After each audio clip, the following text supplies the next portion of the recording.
কি মুরগি রান্না করবা? দেশি না বিদেশি? দেশি মুরগি, দেশি মুরগি। দেশি মুরগি। এরকম মিস্ত্রি থাকলে তো আর টাকা দেওয়ার প্রয়োজন নাই বাইরে। মানে কালারটা গাছ কিন্তু ভালোই আসছে। আমি তাকে খ্যাপাটে ইঞ্জিনিয়ার বলি, কারণ সে হচ্ছে মেকানিক্যাল ইঞ্জিনিয়ার, কিন্তু আমি তাকে বলি খ্যাপাটে ইঞ্জিনিয়ার। আমাদের এখানে বিদেশি কামলা আছে, সে খুবই কাজে ফাঁকি দেয়।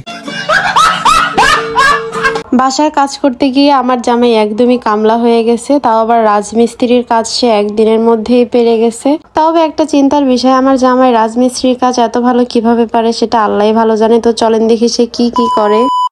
বাসায় কাজ চলতেছে আর এদিকে এত গরম, গরমের কারণে বাইরে এসে দাঁড়ায় আছি একটু বাতাসে। তুমি তো খালি রান্না বান্না, আর আমরা হচ্ছে মিস্ত্রি। রান্না বান্না একটু কইরো। এখন তুমি তো 3 বেলা গোসল করতে পারবা। আসলে আমরা গ্রামে আসলে গ্রামে আর আয়রনের খুব প্রবলেম, তো আসলে চুল নষ্ট হয়ে যায়, তারপরে পানি খাওয়া যায় না, এই কারণে আর কি ফিল্টার সিস্টেম করে নেওয়া হচ্ছে। সেজন্য বাসায় একটু কাজ করা হচ্ছে। আর তারা 3 ভাই মিলে আজকে কাজ করতেছে, আমরা রান্না বান্না করতেছি। এই তো, আর এত গরম এই উত্তরাঞ্চলের দিকে। কি গরম মিস্ত্রি? এখন আমি রাজমিস্ত্রি, পুরাদম রাজমিস্ত্রি, ফিজিওথেরাপি ডাক্তার থেকে এখন আমি রাজমিস্ত্রি। কাজ ঢুকাইলে পুরোপুরি মিস্ত্রি। এখন আমি বালি সিমেন্ট মিক্স করতেছি। আর এটা হচ্ছে ইঞ্জিনিয়ার মিস্ত্রি। একজন সিমেন্ট গলাচ্ছে, একজন ড্রিল করতেছে। এরকম মিস্ত্রি থাকলে তো আর টাকা দেওয়ার প্রয়োজন নাই বাইরে। আর উপরে একজন কাজ করতেছে, আর এই যে আরেকজন কাজ করতেছে।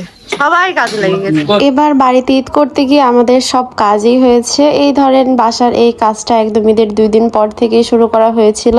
আর এদিকে আমার জামাই এত ভালো মিস্ত্রির সাথে কাজ করছিল, আমি তো একদমই দেখে অবাক হয়ে যাচ্ছিলাম। এই মিস্ত্রি তাকে একবার সিমেন্ট গোলানো দেখাই দিয়েছিল, নেক্সট থেকে সে নিজেই গোলায় গোলায় তাকে দিচ্ছিল। আসলে বাড়ির কাজ করলে সবকিছু একদমই এলোমেলো লন্ডভন্ড অবস্থায় থাকে, নিজেদের অনেক বেশি কাজ করতে হয়। এই তো এখানে দেখেন ছেলের মানুষের সাথে সাথে আমরা মহিলারাও কাজে লেগে গেছি, যদিও আমি কিছু করছিলাম না, এখানে আমার যা ছিল।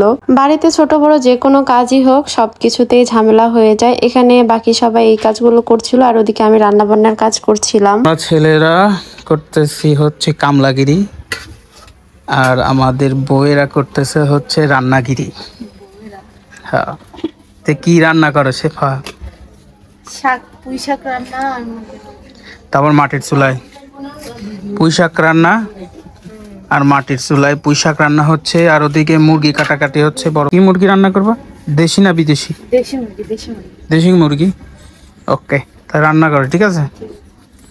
বাড়িঘর সব এলোমেলো, সবার অবস্থা কামলার মতো। এদিকে মুরগি কাটা হচ্ছে।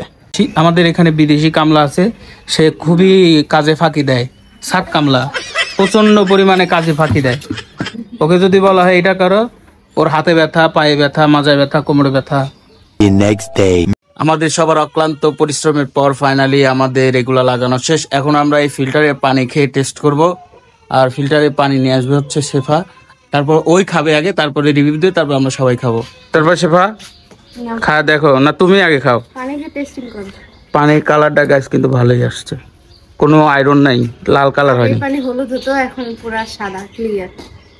আয়রনে আমাদের সব একদম হলুদ হয়ে যাইতো, একদম পুরো লালচে। দাও খ্যাপাট ইঞ্জিনিয়ারকে দাও, খ্যাপাট ইঞ্জিনিয়ারকে দাও।